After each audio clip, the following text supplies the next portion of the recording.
Welcome back to the BookEnds YouTube channel. I'm James McGowan.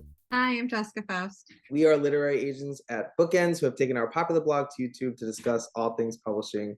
Today, we've got a doozy of a video. We have a message that I'm nervous to say, but you've read the title, so you already know it. We don't feel every book you write is worth querying. Dun, dun. Yeah, Madison Q, like, what is that music? Dun dun dun.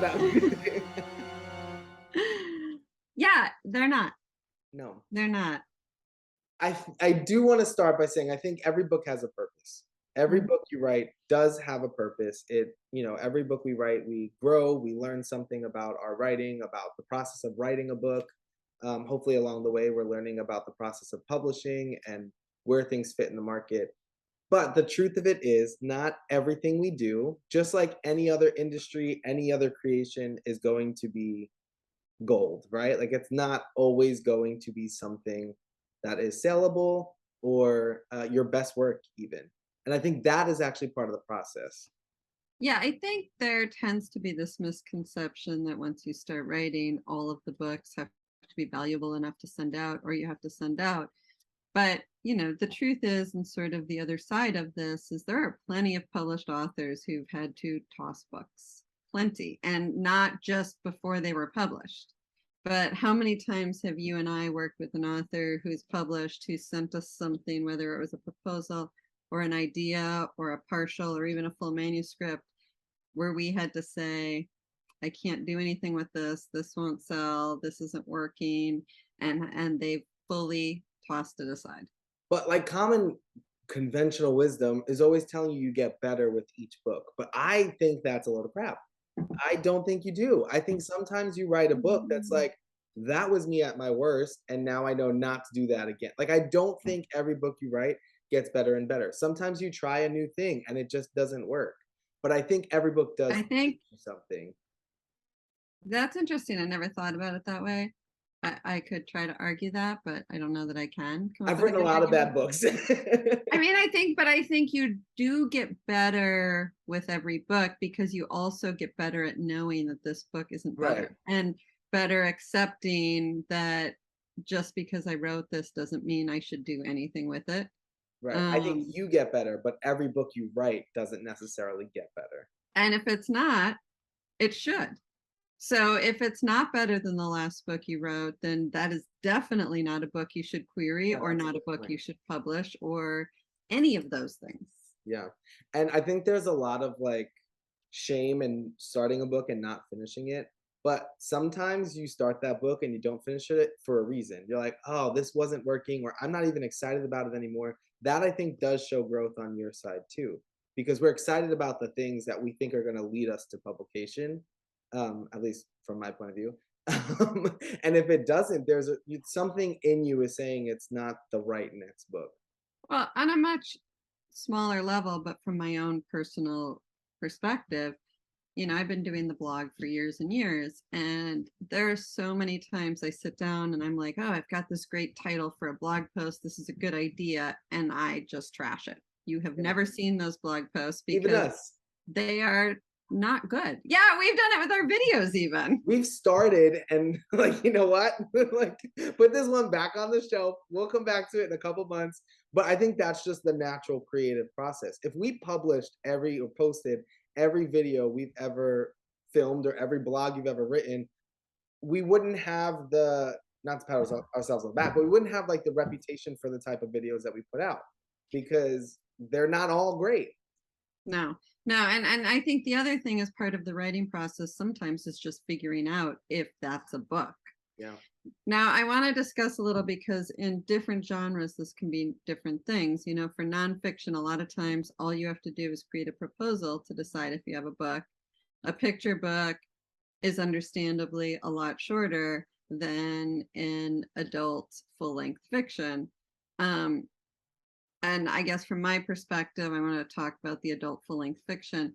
It's pretty hard to have written 400 pages and then realize that maybe that's not a book worth querying.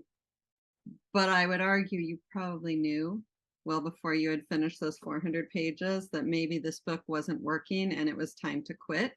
And I don't think quitting is always a bad thing. Sometimes it's less about quitting something and more about stopping while you're ahead. Yeah. You know that meme where it's like the straight line and then all of the ziggy zaggy lines and they're saying there's no straight line to success, but I think that's so true in publishing. Yeah, Sometimes you do have that drop in your success because you're like, "Whoa, this is not the right next move and I kind absolutely. of got to start over." And also thinking about how much time, energy, um, mental health, and everything that goes into querying, right? I Yeah. think putting a book out there that maybe you don't even fully believe in anymore is not healthy for you Yeah. or worth your time. Yeah, totally. And I know you see this probably more than I do in the picture book market because of the way picture book submissions work. And again, there's a shorter time frame to writing a picture book than there is Yeah. adult fiction. Sometimes we can just tell that it was a picture book. You know, if we get a picture book submission and then we pass on it and then we get another one so soon, I almost feel like, oh, that one wasn't ready, but you had it and you wanted to get back in touch. But I think we write so many picture books so frequently, Yeah. compared to novels anyway. Unless you're me, which is like one a year. But you can write so many picture books so frequently that it's hard to really divest yourself from them and say, oh, okay, this is not submission level. And maybe it could be, but at this point it's not. And I think it's just every picture book author sees every manuscript as opportunity, Yeah. but it's not always an opportunity to submit. But I want to challenge you on the statement that you only write one a year and question whether that partially is true because of this exact question we're talking. Do you have a lot of ideas and work on them, but don't actually finish the book because maybe it's not Oh resonating and my worth it? gosh, I'm being called out. I think I'm more like I'm a more mental writer. So I try and like work through it all in my head and I'm like, nope, scratch that. So I don't really put pen to paper until I feel, oh, there's something here. But that mental time is writing a book that you don't feel worthy to Yeah, query. that's true. I also think I let my job sort of get in the way a bit of Yeah, like, oh, you know, this is what this editor said to that book, or so I think that's playing a sure. lot. And I think the same is true for, you know, authors who are on submission or querying and this agent said that, or my Yeah, friend got this rejection from an editor. It's hard to silence that a bit. But I think if we can learn to harness it, it can really right. help us write our next best book. So Yeah, I don't know that you necessarily want to silence that because it is part of your growth. yeah. Um, but yeah, harnessing it so it doesn't Yeah, when you hamper. figure out how to do it, let me know. I mean, listen, I have that same problem when evaluating submissions, where those voices in my head and I've turned down books that have gone on to be bestsellers because of the voices in my head I let overwhelm my gut when I should have found a better balance. So I think it happens on all ends of this business for sure. Yeah, for sure.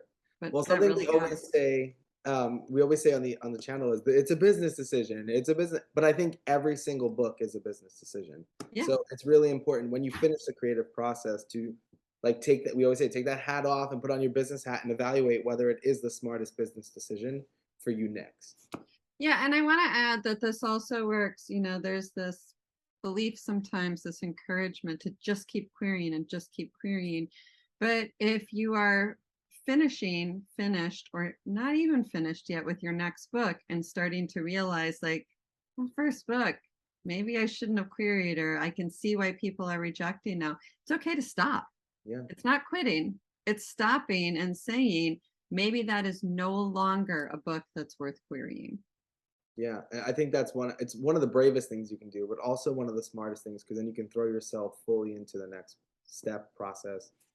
Yeah, and in these querying conversations, so much is often put on how an agent will react to you, right? Like, you don't want to send agents books that aren't worth querying because then they won't want to see your next book, or things like that. Things that I think are not giving the author enough credit. The truth is it takes a lot of time and energy to query.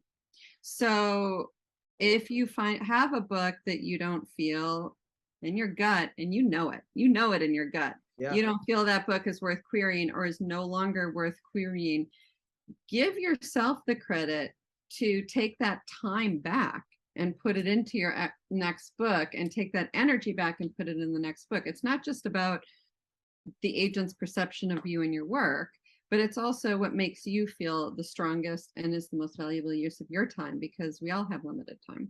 And I think so much of this too is born from the anxiety of having it as soon as possible, because publishing does take so long, right? Like, oh, if I put this aside, then I have another year to work on my book, and then a year for querying, and then a year for the. It's not going to come out until I'm 28 or 38 or 58 or 68. And I think that is a serious anxiety a lot of authors face. But I mean, publishing is a marathon, not a sprint. Yeah, and I think that the joy is not lessened at whatever Oh, phase and you are in life when you get um that deal, and so you can't rush it. yep, I agree. So be discerning about your next book. Make sure it is your best work. Make sure it's something you feel you can find success with. And if it is, then go for it. But if it's Okay. not, make that pivot. Yeah, it's okay. It's not quitting. Yep. So thank you for watching. We hope this was helpful. Don't forget to like and subscribe, and we'll see you back here next time.